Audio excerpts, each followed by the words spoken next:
નમસ્કાર વિદ્યાર્થી મિત્રો, ધોરણ 11ના વિદ્યાર્થીઓનું વિદ્યાકુલ ગુજરાતી કોમર્સ ચેનલની અંદર હાર્દિક સ્વાગત કરું છું. આપણે આ પહેલાં પણ પદ્ય ગદ્ય વ્યાકરણના અમુક લેક્ચરો છે એમાં મુલાકાત થયેલી છે. આજે તમારી સાથે બહુ ઝડપથી લેખનનો એક ટોપિક છે વિચાર વિસ્તાર. તો એ સહેલાઈથી કેમ લખી શકાય, એને વાંચવો કેમ ન પડે, ગમે ત્યાંથી પૂછાય, તમારા મગજમાં એ વિચાર વિસ્તારો ભરેલા છે એને બહાર કેમ લાવવા, એની ટૂંકી ચર્ચા કરી અને આપણે છૂટા પડશું. તો બધાનું ધ્યાન અહીંયા હોવું જોઈએ. તો 3 માર્ક્સનો આ તમારો ટોપિક છે, તૈયાર થઈ જાય. હવે વિચાર વિસ્તાર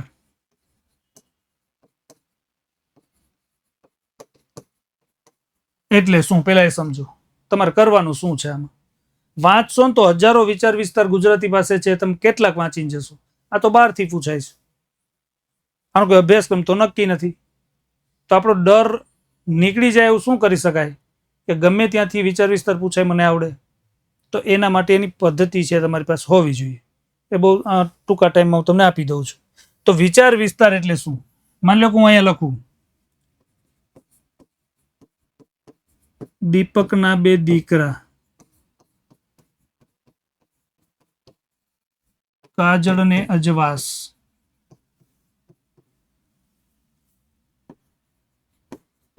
એક કપૂત કાળું કરે, બીજો દિયે પ્રકાશ. હવે આ વિચાર વિસ્તાર છે એને જોઈએ. વિચાર વિસ્તાર એટલે શું? તો આ તમને વિચાર આપ્યો છે. શું છે આ? કવિનો વિચાર છે, પંક્તિ સ્વરૂપે તમને મળશે. હવે તમારે એનો વિસ્તાર કરવાનો છે. તો પ્રશ્ન થાય કે સર એને ક્યારે વાંચ્યો નથી, જોયું નથી, તો કાવ્ય તો કેમ અમારે ઉકેલવું? કંઈ નથી કરવાનું. તમારે અહીંયા જે આપ્યો છે ને વાંચ્યો નથી, તો હવે તમારે એમાંથી જોવાનું છે કે ભાઈ તમે આમાંથી કેટલું સમજાય છે. તો કે 2 દીકરા એટલી ખબર પડે છે. તો તમારું મગજ વિચારતું થઈ જશે કે 2 દીકરા એટલે કોઈ 2 દીકરાની વાત કરેલી છે. આગળ પાછળ ઉમેરતા જાઓ, દીપકના 2 દીકરા. તો દીપકના 2 દીકરા એટલે દીપક કોઈ વ્યક્તિ હોઈ શકે? દીકરાની વાત આવી એટલે દીપક નામના વ્યક્તિની. આવું બધું છે ને, મગજ તો બધું વિચારશે. છેલ્લે આપણે નિર્ણય લેશું. આગળ ઉમેરો કે દીપકના 2 દીકરા, કાજળ ને અજવાસ. તો કાજળ અને અજવાસ એ દીપકના 2 દીકરા કેમ હોઈ શકે? એવા તો નામ વ્યક્તિના હોય નહીં. તો આ દીપક એટલે શું થતું હશે? દીવો હોય, એમાંથી કાજળ મેસ નીકળે અને અજવાળું નીકળે. તો આ દીપક એટલે દીવો થાય. તો દીવામાંથી નીકળતી 2 ઉપજો, એક છે કાજળ ને બીજું અજવાસ છે. હવે આગળ જો, એક કપૂત કાળું કરે. તો કે આ 2 માંથી એક કાજળ છે એ સરસ મજાના રંગરોગાન કરેલા ઘરને કાળું કરી નાખે છે. બીજો દિયે પ્રકાશ, અને એ જ દીવામાંથી પ્રગટેલ પ્રકાશ છે એ અંધકાર ભર્યા ઘરને ઉજાલા પ્રકાશથી ભરી દે છે. તો હા, વિચાર વિસ્તાર છે ને કોઈ પણના જીવનને લાગુ પાડવા માટે જોઈએ. એ યાદ રાખવાનું. આપણા જીવનને લાગુ પડે છે એવું માની લેવાનું, બરાબર? અને એમાં એક ઉદાહરણ હશે, ન હોય તો તમે ઉદાહરણ ઉમેરી શકો. હવે આનો મારે વિસ્તાર કરવો છે તો આપણે લખીએ એમાં કે પેલા અર્થ લખીએ, પછી સમજૂતી લખીએ, બોધ લખીએ. અહીંયા હું તમને છે ને 4 પેરેગ્રાફ કરાવું છું. તો આમાં 4 પેરેગ્રાફ આપણે કયા કરશું? તો કે પહેલું પ્રસ્તાવના, બીજું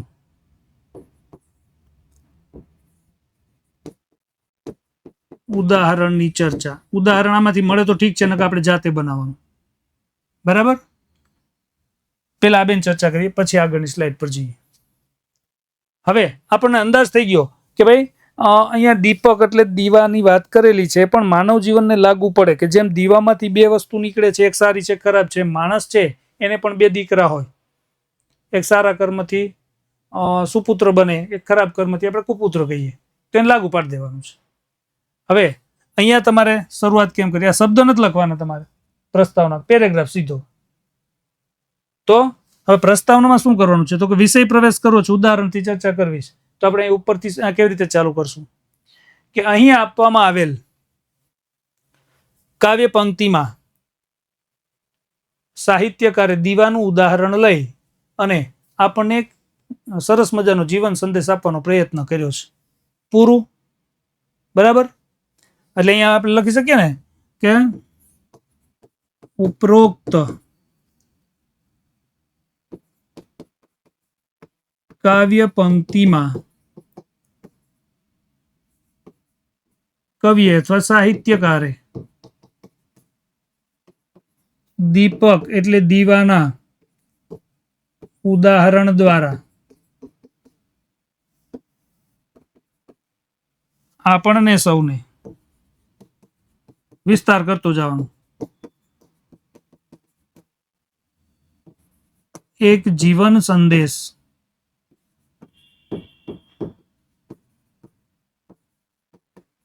આપવાનો પ્રયત્ન કર્યો છે. પૂરું કરી દઉં. હવે જે કઈ વિચાર વિસ્તાર આવે ને એમાં તમારે ફક્ત અહીંયા જ ફેરફાર કરવાનો, બાકી આ બેઠું કોપી મારી દેવાનું છે. છોડી દીધું. 2-3 લીટી તમારી આરામથી થઈ જશે. હવે ઉદાહરણની ચર્ચા. જો આમાં ઉદાહરણ છે તો હા, દીકરાઓને સમજાવ્યું છે ને દીવાનું ઉદાહરણ લીધું છે, તો અહીંયા ઉદાહરણની જ ચર્ચા કરવાની, સમજૂતી નહીં. આપણને સમજૂતીનો પેરેગ્રાફ અલગ કરશું. તો અહીંયા ફરી વખત શબ્દો બદલી નાખો. ઉપરોક્ત કાવ્ય પંક્તિને બદલે ઉપર આપેલી કાવ્ય કણિકામાં કવિએ દીવો, દીપક મતલબ દીવો, જેનું ઉદાહરણ લઈ અને આપણને સમજાવ્યું છે કે આટલે સુધી કોપી. ખાલી ઉદાહરણ છે એની જગ્યા પર દીવાની જગ્યાએ બીજા આવશે. કે ભાઈ અહીંયા કીધું છે કે હવે આ હું કોપી લખતો નથી, એ પેરેગ્રાફ કરવાનો તમારે ઉદાહરણની ચર્ચા. હવે દીવાના ઉદાહરણની ચર્ચા કરું કે દીપક એટલે દીવો, દીવોને સળગાવતા એમાંથી 2 ઉપજો મળે. એક એમાંથી મેસ નીકળે, કાજળ નીકળે, જે ઘરને ગંદુ કરે છે, અને એ જ દીવામાંથી પ્રકાશ પણ નીકળે છે, જે ઘરને અજવાળાથી ભરી દે છે. તો એક સારું કહેવાય, એક ખરાબ કહી શકાય. તો માણસને પણ સંતાનો છે એમાં આવા ભેદ જોવા મળે. આવું કરી દેશો, 5-7 લીટીનો પેરેગ્રાફ થઈ ગયો. ઓકે થઈ ગયું. ચાલો ઉદાહરણની ચર્ચા કરીને, ઉદાહરણ ન હોય તો ઉદાહરણ આપણા મગજમાં આવે સમજાવી દેવાનું. થઈ ગયું. હવે ત્રીજો પેરેગ્રાફ કરશું, સમજ અથવા સમજૂતી. તો અહીંયા તમારે હવે દીવાના ઉદાહરણ સાથે માણસના 2 પુત્રોને સમજાવી દેવાના છે કે અહીં ઉપર ચર્ચા કરાયેલ ઉદાહરણ પરથી એ સ્પષ્ટ થાય છે કે દીવામાંથી, એક જ દીવામાંથી પેદા થતા અજવાળું અને મેસ જે અલગ અલગ કામ કરે છે, એક ઘરને કાળું કરે, એક અજવાળું કરે છે. એવી જ રીતે એક જ મા બાપના 2 દીકરાઓ છે એમાં પણ વૈચારિક ફેરફાર હોઈ શકે. એક દીપકના કાજળ જેવો દીકરો હોય કે જે પોતાના કુકર્મથી પોતાના પરિવારને, કુટુંબ કે મા બાપને કલંક લગાડે છે, જ્યારે એક પુત્ર એવો હોય કે જે દીવાના અજવાળા જેવો હોય, પોતાના સત્કર્મ, સારા કર્મ, સંસ્કારથી પોતાના પરિવારને કે મા બાપ છે એના નામને ઉજળું કરે છે. તો આવા 2 દીકરાઓ છે જોવા મળે છે. થઈ ગયું. અને જેટલું સમજાવો એટલું સમજાવી શકે. આમાં બીજું ઉદાહરણ ઉમેરવું તો ઉમેરી શકાય. જેમ કે આવારા તત્વો છે, આતંકી પ્રવૃત્તિ કરતા તત્વો છે, જન્મજાતે હોતા નથી પણ પોતાના ખરાબ કર્મથી પોતાના મા બાપને નીચું જોવા જેવું કરે છે. જ્યારે આપણા મહાપુરુષો લ્યો તે બધા છે સપૂત છે, સારા કર્મથી પોતાના કુળને ઉજાડ્યું છે. આટલું છોડી દો, 10-12 લીટી આરામથી થઈ જશે. પછી ચોથો પેરેગ્રાફ કરો, ઉપસંહાર. ફરી વખત કહું છું, આ શબ્દો તમારે નથી લખવાના, સીધો જ પેરેગ્રાફ કરી દેવાનો છે. ઉપસંહારમાં તો ઉપર જે સમજાય છે ને તમે લખી નાખો, જે બોધ લખતા તે કે ઉપર કરવામાં આવેલી ચર્ચા પરથી આપણને સૌને એટલે કે પૂરી માનવ જાતને આ પંક્તિ દ્વારા સાહિત્યકારનો સંદેશ સ્પષ્ટ રૂપે સમજમાં આવે છે કે, બધે કોપી મારી દેવાનું, કે માણસ છે એ પોતાના કર્મથી ઉજળો છે. સત્કર્મથી એ સન્માન પ્રાપ્ત કરી શકે, કુકર્મથી સમાજમાંથી દૂર કરી શકાય છે. મતલબ સત્કર્મ કરવા જોઈએ. પૂરું થઈ ગયું. આટલું મૂકી દેશો એટલે તમારો વિચાર વિસ્તાર થઈ જશે. ભાઈ એને શોધવા જવાની જરૂર જ નથી. તમે તમારી મૌલિકતાથી લખો, પંક્તિને પહેલા બરાબર સમજો એટલે બધી પ્રકારના વિચારો મગજ સામે લાવશે. પછી એમાંથી જે માનવ જીવનને લાગુ પડતું જાય છે એ લખતા જાઓ. 4 ભાગમાં વહેંચી દો એટલે વિસ્તાર વધારે થશે. જેટલા પેરેગ્રાફ કરો એટલો વિસ્તાર વધારે લાગે. પણ પેરેગ્રાફ ગમે ત્યાં કરી ન શકાય, નિયમ છે. તો આ વિચાર વિસ્તાર છે એ લખવાની પદ્ધતિ છે હવે મગજમાં આવી ગઈ હશે. બરાબર.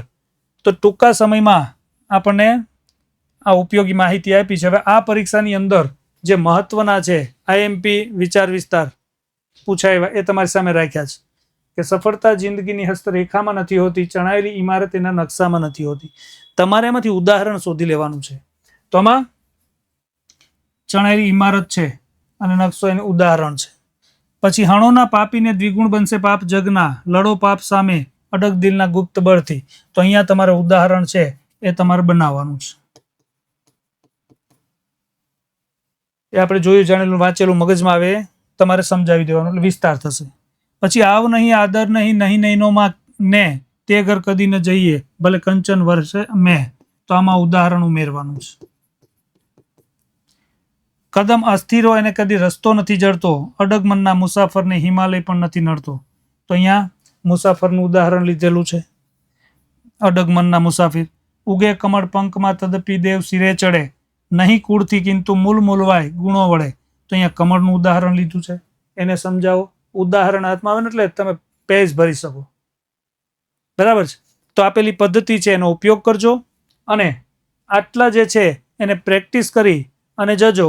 બાકી મગજમાંથી ડર કાઢી નાખો મને વિચાર વિસ્તાર નહીં આવડે. ગમે ત્યાંથી પૂછાય, પહેલા એને સમજવાનો પ્રયત્ન કરો અને પછી એને 4 ભાગમાં વહેંચવાનો એકવાર મુહાવરો કરી લ્યો એટલે વિચાર વિસ્તાર છે એને વાંચવો પડશે નહીં.